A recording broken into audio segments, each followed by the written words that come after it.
Hello friends, welcome to நல்ல lovers.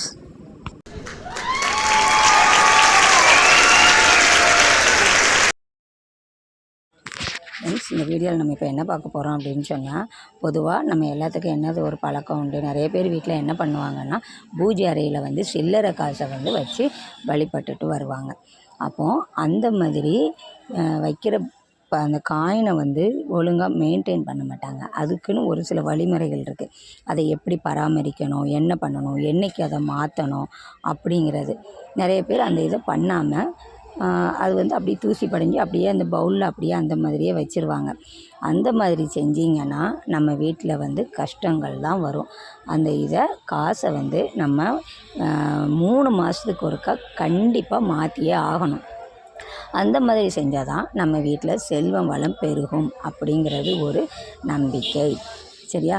அப்படி எடுக்கிறீங்க பார்த்தீங்களா அந்த காசை வந்து நம்ம எடுத்துட்டு அதை அந்த இதை வந்து நீங்கள் வந்து ஏதோ உங்கள் வீட்டுக்கு ஒரு பொருட்கள் ஏதோ தங்கத்துலேயோ இல்லை வெள்ளிலேயோ ஏதோ ஒன்று வாங்குறதுக்காக வேண்டி தனியாக எடுத்து வச்சுருங்க.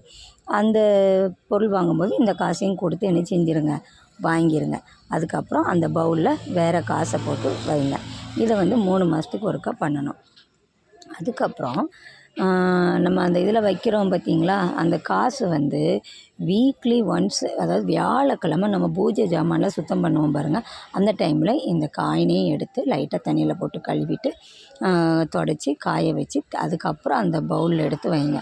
நிறைய பேர் என்ன பண்ணுவாங்கன்னா, அதை வந்து கண்டுக்கவே மாட்டாங்க. எடுத்து வச்சு அந்த பூஜை அறையில் அது அப்படியே இருந்த மாதிரி இருக்கும். அந்த மாதிரியெல்லாம் என்ன பண்ணக்கூடாது, செய்யக்கூடாது.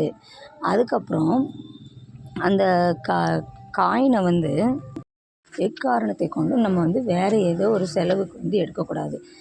சில பேர் என்ன பண்ணுவாங்க, ஏதோ சில்லறை கொடுக்க வேண்டியிருக்குது யாருக்காவது, ஏதோ ரூ. 1 2 தேவைப்படுதுன்னா சாமிகிட்ட வந்து எடுப்பாங்க. அந்த மாதிரியெல்லாம் நம்ம வந்து என்ன செய்யக்கூடாது, இந்த காசில் வந்து செய்யக்கூடாது. அது வந்து மிகப்பெரிய தவறு. இது வந்து பூஜைக்கு உள்ளது மட்டும்தான். அதுக்கப்புறம் இன்னும் ஒரு சில பேர் என்ன பண்ணுவாங்கன்னு சொன்னால், இந்த காசை வந்து பூஜைக்கு, அதாவது மகாலட்சுமி ஸ்லோகம் இந்த மாதிரி சோஸ்திரம் அந்த மாதிரி சொல்கிறதுக்கெலாம், குபேர பூஜை செய்கிறதுக்கு அதுக்கெல்லாம் எடுப்பாங்க. அந்த மாதிரி அதை எடுக்கக்கூடாது. இதுக்குன்னு தனியாக அந்த காயினை வந்து என்ன செஞ்சிடணும், வச்சிடணும். அந்த பவுலும் நீட்டாக சுத்தமாக இருக்கணும். இன்னொன்று என்னதுன்னா, சில பேர் என்ன பண்ணுவாங்க, வெறும் அந்த காயினை மட்டும் என்ன பண்ணுவாங்க, போட்டு வச்சுருவாங்க கிண்ணத்தில். அந்த மாதிரி வைக்கக்கூடாது. அது போட்டு அதில் என்னதெல்லாம் நம்ம சேர்த்து வைக்கணும் அப்படின்னு சொன்னால், பச்சை கற்பூரம், ஏலக்காய், லவங்கம், இது எல்லாமே மகாலட்சுமி அம்மையாரை ஈர்க்கக்கூடியது. இதுவும் நம்ம அந்த கிண்ணத்தில் போட்டு அதில் ஒரு பூவும் வைக்கணும். சரியா? வச்சு நம்ம சாமிக்கு வந்து தீபம் காட்டுவோம் பார்த்தீங்களா, அந்த டைம்